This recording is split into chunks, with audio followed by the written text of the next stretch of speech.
एवं दीदी नीलम आनंद के चरणों में मेरा नमन है, मेरा नमन स्वीकार हो। इस चर्चा स्तर पे उपस्थित सभी भाई बहनों के चरणों में मेरा प्रणाम है, मेरा प्रणाम स्वीकार हो। आज हम और आप अपने गुरु महादेव की चर्चा को लेकर इस प्रेम नगर के इस स्थान पर उपस्थित हैं। साहब कहते थे कि महादेव के लोगों को क्या करना चाहिए, हमारा आपका कर्तव्य क्या है। हम अपने भगवान शिव को अपना गुरु माना है। हमारे मन ने एक संकल्प लिया है, आपके मन ने एक संकल्प लिया है। यह संकल्प का ही नतीजा है, ये संकल्प का ही परिणाम है कि दूर दराज से चल चल कर हम लोग अपने गुरु महादेव की बात सुनने और सुनाने आए हैं। वह कहते थे कि मेरे मन में भी एक संकल्प जागृत हुआ था। मैंने भी सोचा था कि वो जो महादेव गुरु है वह तो शरीर में दिखबे नहीं करता है, वो तो ससुरा हम जानबे नहीं करते कि मुंह कैसा, हाथ कैसा है, पैर कैसा है, हमने देखा ही नहीं है। और सुना है कि गुरु बैठ के पढ़ाते हैं, सुना है कि गुरु अपने शिष्य को अपने जैसा बनाते हैं, गुरु ज्ञान देते हैं। वो महादेव दिखबे नहीं करते हैं, उनको हमने देखा ही नहीं, आज तक किसी ने नहीं देखा, तो सीखेंगे कैसे। एक संदेह वृण गुरु भ्राता साहब श्री हरेंद्रानंद जी के मन में बार बार था। लेकिन वह गुरु जो सूक्ष्म अति सूक्ष्म है, सत्ता है, उसने इस बात को साबित किया कि जो महादेव पूजा करने से, एक लोटा जल देने से, एक बेलपतई चढ़ाने से, रामदाना मिश्री चढ़ाने से, सोमवार के दिन जल देने से, सावन में जल देने से बेटा बेटी घर द्वार दे सकता है। वो ज्ञान का सागर है, ज्ञान भी दे सकता है। आपको लेने की मनसा में खड़ा होना होगा। आपकी मनसा क्या है?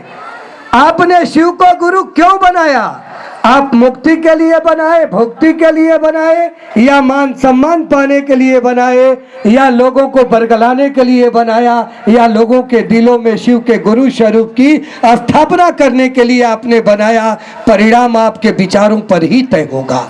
आप किस विचार से यहाँ आए हैं, आपकी मनसा क्या है?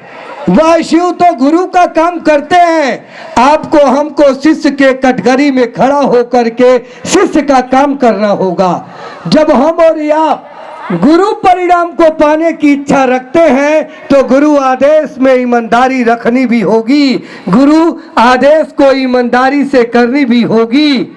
उस शिव के सूक्ष्म अति सूक्ष्म सत्ता को देखने के लिए न जाने भारत के भूमि के कितने संतों ने अपनी हड्डियां गला दी, न जाने कितने कंदराओं में ही रह गए, बाहर नहीं आए। उस शिव को मन के पटल पर दिखाने का काम शिव शिष्य साहब श्री हरेंद्रानंद जी ने केवल मन का स्थिति पे दिखा दिया। उन्होंने कहा कि आप उस महादेव को पाने के लिए मत निकलिए, आप उस महादेव के आदेश पे निकलिए। जो गुरु ने कहा है उसको करने के लिए आप चलिए। जब आप महादेव का काम करने चलिएगा, आप किसी का भी काम करने जाइएगा तो आप उस व्यक्ति के नजर में है कि नहीं है? तो आप जब महादेव का काम करने जाइएगा तो स्वतः आप शिव की नजर में आ जाइएगा, अलग से कोई काम करने की जरूरत नहीं है। वृण गुरु भ्राता ने कहा कि जब हम जानते हैं कि हमको एक दिन जाना है, ये तय है कि इस धरती पे न कोई रहा है न कोई रहेगा, चाहे राजा रंग फकीर, चाहे जोगी संत तपस्वी कोई भी रहा हो, यहाँ तक कि देवताओं भी शरीर में आए तो उन्होंने भी दिखाया कि हमको जाना है। तो हम आप मानव रूप में आए हैं तो हमको आपको भी जाना है, ये तय है। लेकिन कितना लोग जाने की तैयारी करते, सब तो रहने की करते हैं। कोई एक घर बनाया तो दूसरे की तैयारी, कोई एक शहर में बनाया तो तीसरे शहर में तैयारी। कोई महादेव की ओर बढ़ने की तैयारी नहीं थी हमारे आपके पास। कोई जुक्ति नहीं था जो आत्मा को परमात्मा से मिला दे। कोई ऐसा भाव और भेद नहीं था जो आत्मा को दर्पण बना के परमात्मा का दर्शन करा दे। लेकिन ब्रह्म गुरु भ्राता साहब श्री हरेंद्रानंद जी की ये शिव गुरु की शिष्यता महादेव को मन को दर्पण बना के दिखाती है। आप देखने की मनसा में उतरिए। ये जो 3 सूत्र है कहने की चीज नहीं है, करने की चीज है। दया मन मांगेगा, चर्चा भाव से होगी, नमः शिवाय झुकाएगा मन को। जब ये तीनों काम करिएगा तो शिव नाम का साधु बना देगा। फिर पग घुघरू बांध मीरा नाची रे, कहने की जरूरत नहीं। आप अपने में देख लीजिएगा कि आप शिव नाम का मीरा है। जहां शिव लेके जाता है वहां हम जाते हैं। यह जो शिव की शिष्यता है बहन जी, इसको चर्चा में नहीं बांध सकती। चर्चा तो दूसरा सूत्र है। साहब ने कहा कि पहले में अपने गुरु से दया मांगना है, दूसरे में अपने गुरु की चर्चा करनी है, तीसरे में अपने गुरु को प्रणाम करना है। यह तीनों सूत्र है। और उन्होंने क्यों दिया? क्योंकि हम आप जगत में रहने वाले प्राणी हैं। हम आप जगत के कीड़ा हैं। हम आप जगत की इच्छा में चलने वाले व्यक्ति हैं। जब हम चर्चा को निकले मान लीजिए और घर में से पत्नी बोल रही है, सुनिए ना जी बाबूजी के पेट में बड़ा दर्द है, तो क्या करिएगा? जैसे आगे आप बढ़े, बोली सुनिए ना बाबू नहीं आया, 2 बज गया स्कूल से, क्या करिएगा? जगत तो पल पल बांधता है बहन जी। तो उस जगत के कर्म बंधनों से मुक्त करने के लिए ब्रह्म गुरु भ्राता ने कहा कि गुरु की दया काम करती है। उन्होंने कहा कि अपने गुरु से दया मांग लो।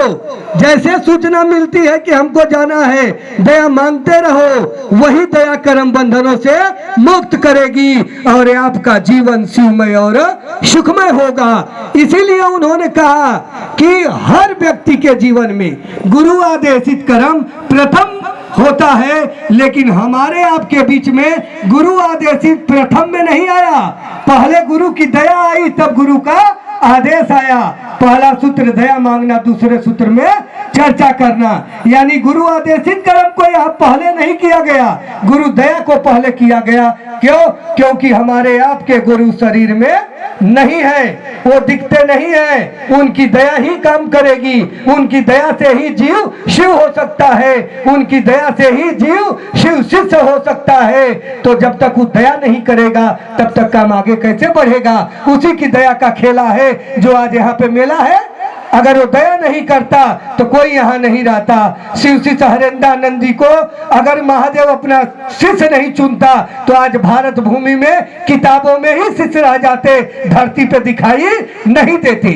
आज जो धरती पे शिष्य दिखाई दे रहे हैं ये तो साहब दीदी का संकल्प है। उसी संकल्प में हम आप भी अपने संकल्प को जोड़ दिए हैं और उनकी ताकत हमारे आपके जीवन को सुंदर बना रही है। ये जो शिव चर्चाएं हो रही है बहन जी, हमारी आपकी इच्छा, हमारी आपकी मनसा नहीं है। ये तो ब्रह्म गुरु भ्राता सन 1982 में ही इस धरती पे उतार दिए थे। सन 1980 से घर में किया करते थे। तो ये तो किया करा काम है, इसमें क्रेडिट ले लेना है। क्रेडिट साहब कहते थे कि सब करता है महादेव, सारा खेला उसकी दया का है, क्रेडिट ससुरा हमको दे देता है, उसको बीमारी है। यानी उन्होंने कहा कि सब शंभू करता है लेकिन अपने शिष्यों पे, अपने दासों पर परिणाम उतारता है। कोई भी इस धरती पे आया है तो उसको शरीर लेना पड़ा है। गुरु भी आया है इस धरती पे, शिव का गुरु सत्ता भी आई है तो उसने भी शरीर को चुना है। उसने भी शिव शिष्य हरिंद्रानंद जी को चुना, उसने भी हमारे आप के माध्यम से हजारों लोगों को चुना। हम आप भी महादेव का शिष्य अपने आप को कहने लगे जब कानों में शिव शिष्य हरिंद्रानंद जी का पैगाम गूंजने लगा। तब हमको आपको समझ में आया कि अंधविश्वास से अच्छा है शिव पे विश्वास करना। वह शिव जो महाकाल के रूप में अपनी ही सृष्टि को नष्ट करता है, जो शिव के रूप में सृजन करता है, उसी शिव को गुरु बनाने का हमको आपको काम मिला, उसी शिव का शिष्य बनाने का हमको आपको काम मिला।